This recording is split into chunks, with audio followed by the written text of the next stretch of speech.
For select mobile devices, message and data rates may apply. JP Morgan Chase Bank N.A. When businesses thrive, communities score. That's why Bank of America is the official bank of FIFA World Cup here in the Bay Area. And our more than 110 local business specialists are ready to help your business win. What would you like the power to do?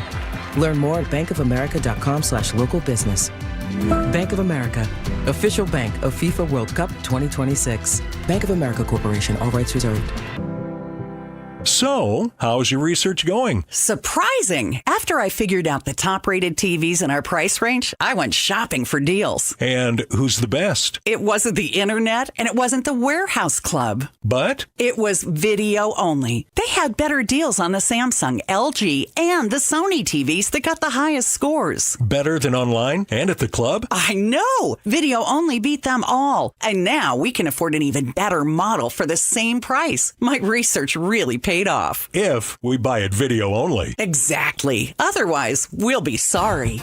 At Video Only, you won't find huge stores with refrigerators or microwaves, but you will find the best deals on top-rated TVs, soundbars, and monitors. Shop around. Just make sure you visit Video Only, because if you don't, you'll be sorry. In Mountain View, San Mateo, Union City, Dublin, and San Rafael. Video Only. Visit Friedman's Appliance in Pleasant Hill to see the full selection of Thermador appliances. Thermador provides a range of possibilities from a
Yes, it is. Welcome into Warriors Live. Mark Grandy with you here on 95.7 The Game, presented by Xfinity, your home court advantage, brought to you by Xfinity. Watch all your favorite teams all in one place. Xfinity, Imagine that. Warriors are in Indianapolis, getting set to take on the 0-5 Pacers. Tip-off is about an hour away right here on 95.7. The game, Kevin Dana sitting in for Tim Roy tonight. I'll hand things off to him at the bottom of the hour at 3:30, and then he'll get you ready for tip-off at 4. But for the next 30 minutes, I got you covered here on Warriors Live on 95.7. The game, the 4-2 Dubs, again, in Indiana, getting set to take on the 0-5 Pacers, the defending Eastern Conference champions. They're off to not an entirely unexpected slow start, considering Tyrese Halliburton out for the year with that Achilles injury, and they also let Miles Turner walk. They do have some other injuries that have cropped up in the regular season, and we will talk about that when we get to the injury report in just a little bit. But again, welcome in. Mark Randy with you here on Warriors Live on 95.7 The Game, seeing if the Dubs can shake off that loss from Thursday night in Milwaukee versus the Bucks. 120-110 was the final there. The Warriors committed 22 turnovers in that game. We'll get to all of it, but let's begin just with a look at who the Pacers are. Again, the Pacers 0-5 so far this year, but I will say, don't just assume they're a terrible basketball team despite being winless 5 games in. 3 of their 5 losses, all 5 games, have either gone to overtime or double overtime, or been decided by 4 or fewer points. They lost in double overtime versus Oklahoma City, their first game of the season. They lost to Minnesota on the road in Minnesota by 4 points, and they lost in Dallas by 2 points. Now, they did get blown out also by Memphis and by Dallas again, so they do have a couple of bad losses. By Atlanta. They got blown out by Memphis and Atlanta. They do have a couple of rough losses on their mark so far this year, but again, 3 losses that could have gone either way. Not saying they should be 3-2, but they very easily could have at least a couple of wins. This is not a terrible Indiana team, is all that I will say, despite the fact that they are 0-5 on the season. Meanwhile, the Warriors, they're 4-2. They're tied for 3rd place in the Western Conference as it sits right now. They've beaten the Lakers, the Nuggets, the Grizzlies, and the Clippers. They've lost in Portland and in Milwaukee. The Warriors, when they play in California, they are undefeated, 4-0. When they play outside of California, they are 0-2. We'll see if that trend continues tonight, although the Warriors pretty big favorites versus the Pacers. Warriors favored by 11, and a big reason for that is the injury report, and that's where we get to here on Warriors Live. Today's injury report, as always, is brought to you by Boxer & Gerson, Northern California's premier workers' compensation law firm, helping injured workers get their lives back for over 40 years. For more information, visit boxerlaw.com. First, for the Warriors, a very short injury report. It's just D'Anthony Melton. He is still out as he continues to recover from ACL surgery on his knee. The Warriors announced earlier this week that he will be reevaluated again in about 2.5 weeks. So we have another update coming for D'Anthony Melton coming up in a couple of weeks, but he is out and will continue to be out for the next handful of games at the least. Meanwhile, for the Pacers, and I got to take a deep breath before I do this because there's a lot of them here. First of all, it's the one that we know, Tyrese Halliburton, tore his Achilles, Game 7 of the NBA Finals last year. Just an absolute heartbreaker for the Pacers and for Halliburton and for basketball fans, because Halliburton throughout the playoffs was put together one of the more historic and entertaining stretches that we've seen. Think of the heroics that he had versus Cleveland, the heroics that he had against the Knicks in the playoffs. Tyrese Halliburton out and will be out for the entire season. But here's where the other ones come in, and these aren't necessarily all old news for the Pacers either. Benedict Mathurin, young guard out of Arizona, he's dealing with a right big toe sprain. He is out. Rick Carlisle of the Pacers, their head coach, said this week that he is, quote, week to week. He played in the Pacers' first 2 games of the season, has not played since.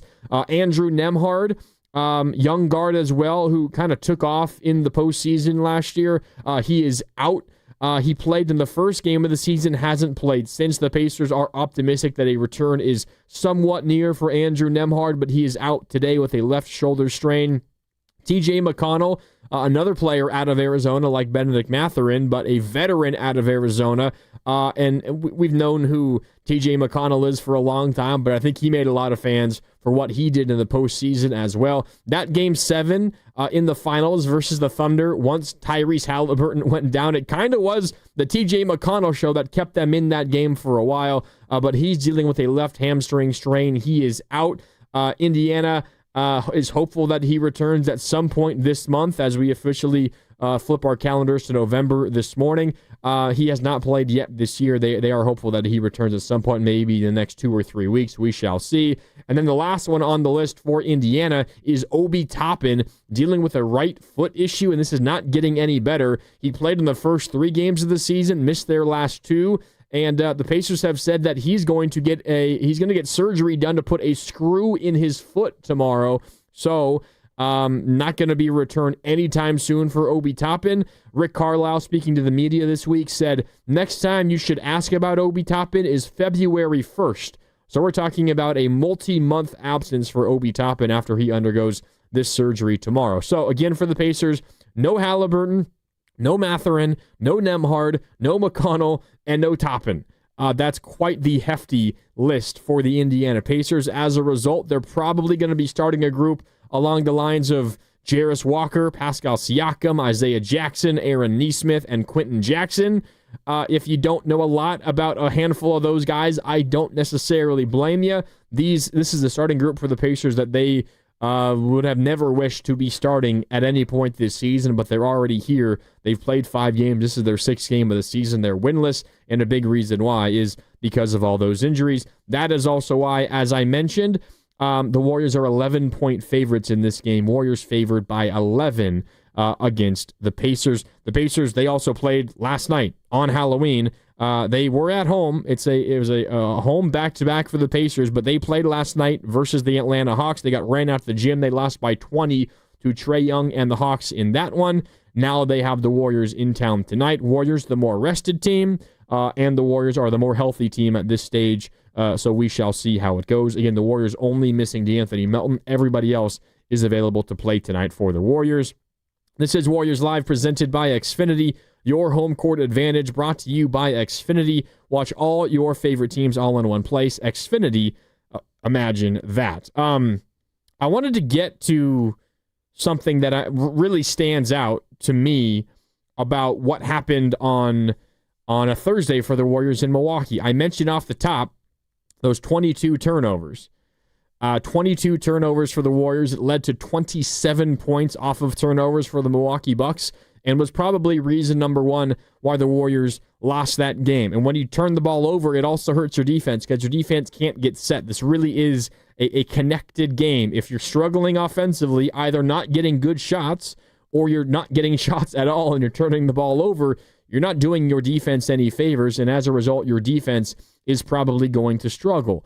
One thing that I think the Warriors could have done a little bit more is they got at points, I think in that second half specifically, at points they were trying to match up Hunt, and the ball got a little too stagnant, and as a result of that, I think they resulted in some bad shots, and they turned the ball over a little bit more. The Warriors have always been a ball movement basketball team, a team that in the half court is just going to work and move and continue to pass the ball around until they get a good look.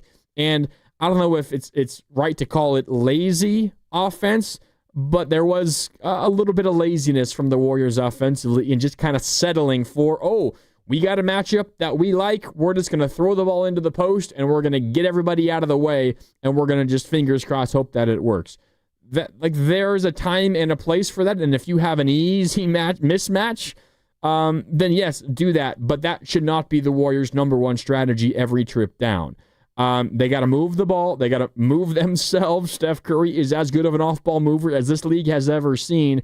You have to take advantage of that more often than not. Now, one thing where this might run counter just a little bit, Jonathan Kuminga was the only Warrior having any kind of shooting night on Thursday in Milwaukee, and he played 8 minutes in the fourth quarter before he got his first field goal attempt. Now, I was talking a little bit on Thursday, just it's not necessarily just get him the ball and get out of the way, but it's what I'm talking about, the ball movement and the player movement and getting into those advantageous situations off of a Draymond and Steph Curry pick and roll where the double team comes out to Steph near half court. He dumps it off to Draymond. Draymond then has a 4-on-3, dribbles into the paint.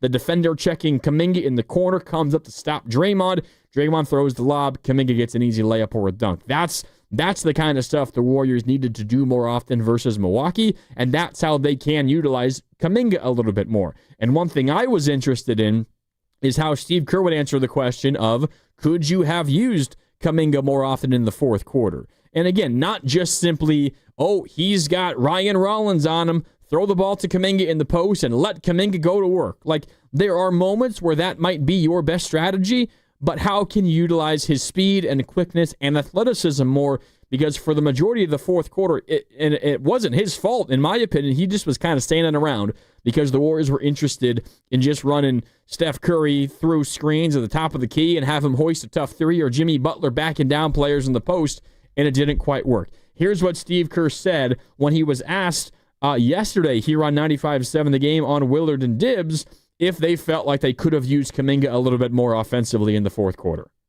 Yeah, we could have gone to J.K. Moore. I think that the problem all game was our spacing. We had no rhythm in the game, and so it's not so much about throw someone the ball and get out of the way. It's about how the game connects. I talk about that all the time. The game never connected last night. Our switching defense was bad. Our spacing in transition was bad. Our spacing when we got the ball to Jimmy was poor. And so a lot of the opportunities that J.K. has had in the early part of the season have come from us really executing well, and then there's an opening, and then he attacked. Those openings weren't there for him last night because as a team we didn't execute very well. But for sure, I could have gotten him the ball better and more often. Wasn't a great game by any of us, our team or me. So we got to get better tomorrow. Yeah, and I thought it was interesting the way that he answered it, because again, it's not just give him the ball and get out of the way. It is how can we not necessarily draw up a play, because the Warriors offensively rarely actually draw up a play. Like, they have inbound plays, and they do have certain plays that they run on offense, but for the most part, it's just like general concepts that they use. They run split action, which, isn't like a full-on play in the sense that it's this guy stands here, he moves here, sets a screen, he rolls perfectly, this guy in the corner is cutting in at this second. Like, it's more of a feel thing. It's the general concept that the Warriors have. And off of a split action, you can do like 5 different things. So it's less about a singular play the Warriors are running and say, all right, this is a play that's going to get Kuminga a bucket. It's more so just how can we make sure we're running the right general concepts and themes and ideas to where that can result in Kuminga getting into an advantageous spot where we could take advantage of the good day that he's having offensively.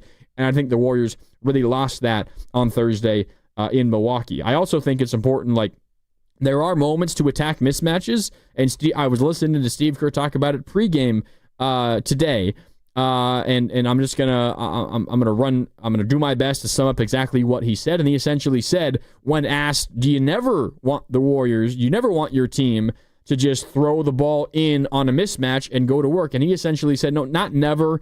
Kind of difficult to answer that question, but like, for example, a good time to do that is when you do have a fast break, the defense can't set up, and you have an easy, absolutely crazy mismatch.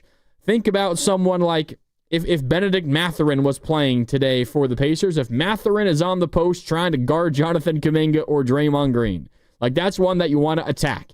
And maybe that's not even that guy getting a bucket as a result, but it's backing him down, using your strength to get to the paint. The defense collapses, then you kick it out, and then suddenly you either have a shot right there, or you have the defense that's scrambling around looking to stop a Warriors three-point attempt from either Steph Curry or from Jimmy Butler, who's shooting the ball really well, or Podziemski or Moody or Buddy Hield, who made a couple on Thursday. So I'm looking for the Warriors to be a little bit more movement-oriented on offense in this one.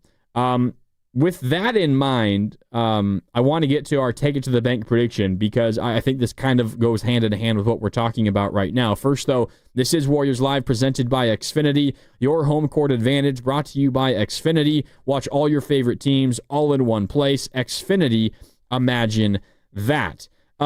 It's time for the Take It to the Bank prediction brought to you by Fremont Bank. Here for you, here for good. I'm looking at Jimmy Butler and specifically his assists tonight. The Warriors, they turned the ball over 22 times on Thursday in Milwaukee. Steve Kerr spent a lot of time, as you just heard, talking about how the play was just not connecting offensively. When that happens, I think the Warriors tend to simplify things, and it's go back to their roots. And ever since Jimmy Butler has been in here, their roots are just get Jimmy the ball and not get out of the way, but let him be the fulcrum that starts the Warriors' offense. So I think Jimmy Butler's going to have the ball in his hands a lot tonight to, one, set up the offense and get that movement going, but also, two, to control the turnovers, and so they can keep that number maybe around 12 or 13. That's where the Warriors like them to be. If it's at that number, you'll feel pretty good about them winning basketball games. Plus, I do think this is a Warriors win tonight. Again, they're favored by 11. This is a Pacer team that is 0-5. I think better than that record suggests, but also dealing with countless injuries. 5 injuries to, I don't know, if you were to write it down, their 7 or 8 most important players are all out. This is a really, really rough stretch for the Pacers given their injuries. So I think it's a Warriors win. And in the 4 Warriors wins tonight, or this season, Jimmy Butler has gone over his assist number of 4.5 assists, 3 of those 4 times. Jimmy gets assists, the Warriors win. The Warriors try to bounce back from a game in which they turn the ball over a lot, get Jimmy the ball a lot, and have him kind of be the distributor. I think that's the path to victory for the Warriors. So I'm going over 4.5 assists for Jimmy Butler tonight, and that is our Take It to the Bank prediction, again brought to you by Fremont Bank. One thing that kind of surprised me as I was looking at this game specifically, and this will come up again in 8 days from now when the Warriors play the Pacers at Chase Center. That's right, first couple of weeks of the season, we have both Warriors-Pacers matchups. There will not be another Warriors-Pacers matchup after November 9th for the entire rest of the season. But as I was looking at the series between these two teams, something crazy stood out to me. Number one, the Pacers have won 3 straight versus the Warriors. They've won 6 of 7. They swept the season series last year. They swept the season series 2 years ago in 2023-2024. The Warriors split not last season. They got swept last season. They split 2 years ago. They got swept again 3 years ago. But the Warriors, they split 2 years ago. They won in Indiana. They lost at Chase Center. And I looked back through the records. Did you know the Indiana Pacers, who are coming to Chase Center 8 days from now, November 9th, the Indiana Pacers are the only team in the NBA to have never lost at Chase Center. They are a perfect 6-0 versus the Warriors at Chase Center. The last time the Warriors beat the Pacers at home in the Bay Area, you got to go back to Oracle. March 21st, 2019 was the last time the Warriors beat the Pacers. I can't even say in San Francisco. In the Bay Area, in Oakland. Doesn't really matter much for today because, again, today's game is in Indiana, but pretty crazy. This is an Indiana team that has had the Warriors' number of late, specifically in the Bay, but also overall they're 6-1 in the last 7 matchups versus the Warriors. This, though, is an entirely different Indiana team right now. Again, given their injuries, we know Tyrese Halliburton's out for the year, but also dealing with injuries, not playing tonight, Benedict Mathurin, Andrew Nembhard, TJ McConnell, and Obi Toppin, all key. A lot of them starters. The rest of them all rotation pieces at worst for this Indiana team. They're 0-5, and they have a tough challenge on the back end of a back-to-back versus this Warrior team tonight, coming off of a rough loss in Milwaukee. This is Warriors Live, presented by Xfinity.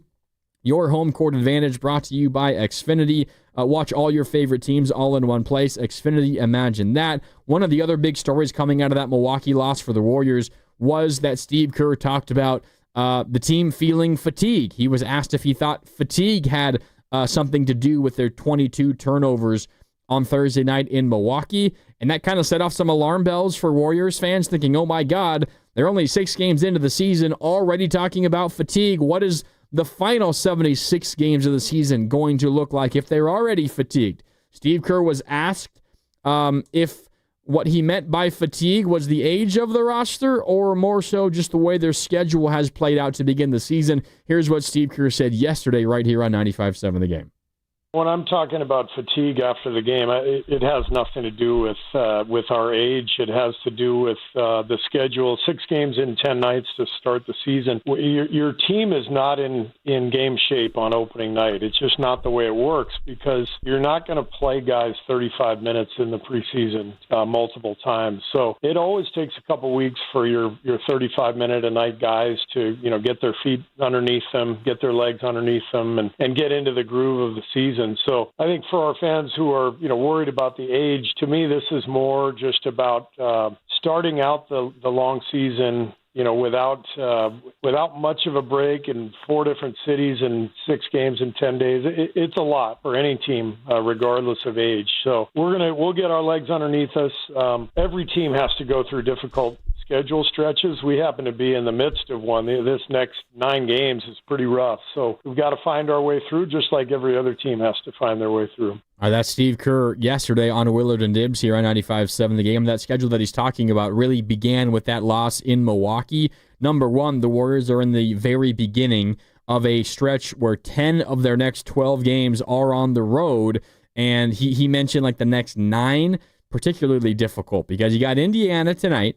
Not an amazing basketball team by any stretch. Then Phoenix at home on Tuesday, also not an amazing basketball team. In Sacramento Wednesday. Sacramento is a very funny team and not in a good way if you're a Kings fan. Denver in Denver Friday, then back at home versus Indiana, then at OKC, at San Antonio again.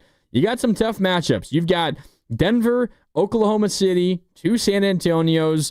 Indiana will be healthier by the time you play them 8 days from now, I would imagine. That's not going to be a gimme game either. And you have a lot of those on the road, and your home games, you have 2 home games in that stretch. It's not a home stand. It's 1 game at home, then travel, then 1 game at home, then travel. So you got a lot of flying, and this schedule is a little tough for the Warriors right now, but you have these kinds of stretches. Every team has this kind of stretch at some point during the season. Warriors just happen to be having it very early in the year. How about this? And we got a couple minutes left with you here on Warriors Live. I'll hand it off to Kevin Dana coming up in just a moment. Watch for Jonathan Kuminga and the rebounding numbers tonight. Jonathan Kuminga is leading the Warriors in rebounding this season with 7.5 per game. He entered this season averaging 4 per game over his career, so he's nearly doubled his career average so far this season. In the first 6 games this season, Kuminga, he's grabbed at least 5 rebounds in each game, which means he has a stretch of 6 straight games played with 5 or more rebounds. That matches his career best streak. He did it from late December, early January last season, 2024 to 2025. He has an opportunity to grab 5 or more rebounds tonight and make a new career high streak. It would be 7 straight games with 5 or more rebounds for Kuminga if he grabs 5 boards tonight. So keep an eye on that. But again, might take it to the bank prediction. Not Kuminga boards, although over 4.5 feels pretty good on that as well. But it's over 4.5 assists for Jimmy Butler in this one. That is my take it to the bank prediction. Okay, that'll do it for Warriors Live, presented by Xfinity, your home court advantage, brought to you by Xfinity. Watch all your favorite teams all in one place. Xfinity, imagine that. Kevin Dana is out in Indianapolis right now at Gainbridge Fieldhouse, filling in for the great Tim Roy. He's got you covered for the next 30 minutes, and then tip-off coming up at 4 o'clock. And then I'll be back for Warriors wrap-up sometime around 7 right here on 95.7 The Game. My name is Mark Graney signing off. I'll talk to you in a few hours. Until then, Kevin Dana has Warriors basketball next right here on 95.7 The Game. A lot of Bay Area banking customers are faced with a choice.